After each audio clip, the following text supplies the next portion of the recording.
Okay, I'm just going to show you this little sequence for your feet. That's an alternative to the foot releases that you've been doing.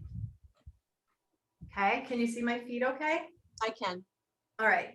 So basically, I mean, I want you to be releasing your feet regularly.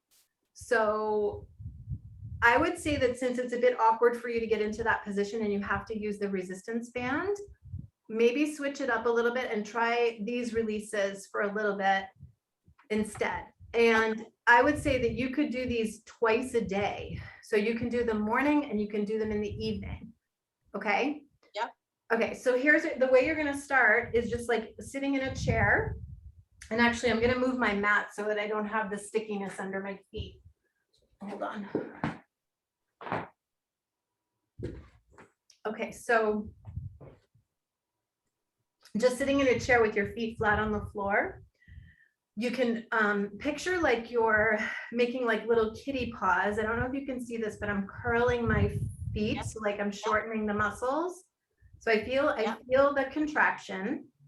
And then I slowly release it until my feet are flat on the floor. So it's really important that your brain senses it. Your brain needs to feel the contraction and the release.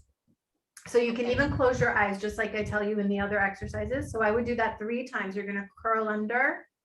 You can even do the same one. You can't see my hands, but I'm kind of doing the same action with my hands, just making like little fists at the same time.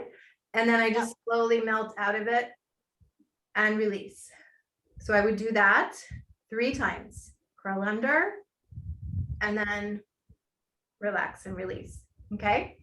Yep. That's number 1. Number 2 is keeping your metatarsals down. These are like your toe joints. Keep them down. Yes. And you're just going to lift the toes and spread them apart. Okay. And then you're going to slowly release. So I'll do that 3 times. You're going to lift and spread them and then just relax them down. So I always do things in 3s, right? So I would do that 3 times total. Lift and spread and then release. Okay, that's number 2.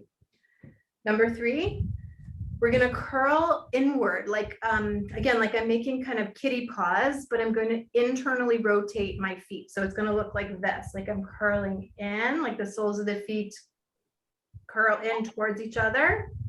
And then I just melt it away, melt it down. So I'm going a little faster than I normally would, but all you want to do is you really just want to feel like right now I'm feeling here inside my ankles, curling under, and then I'm just nice and slow releasing. So again, I'll do that 3 times. So I'll just do it once more. You're going to curl in. I feel the contraction in here. Yep. And then I just kind of melt out. Okay, that's 3. 4. I'm getting it really does not take that long, but I'm kind of breaking it down for you. So then I'm going to go the opposite way. So can you see how I'm curling my little toe up? Yeah. And my knees are actually going in. Yeah. Okay, and then I'm just going to slowly come out of that. Okay, I'll just do it one more time, but you're going to do it 3. So I'm going curling my pinky toe up towards the ceiling. Yep. And slowly release. Okay. And then you can just do that, but if you have the time, you could add on a couple of little shin and calf releases. So instead of just lifting the toes, I'm actually going to lift my whole foot. And I feel a contraction in my shin right here. Yes.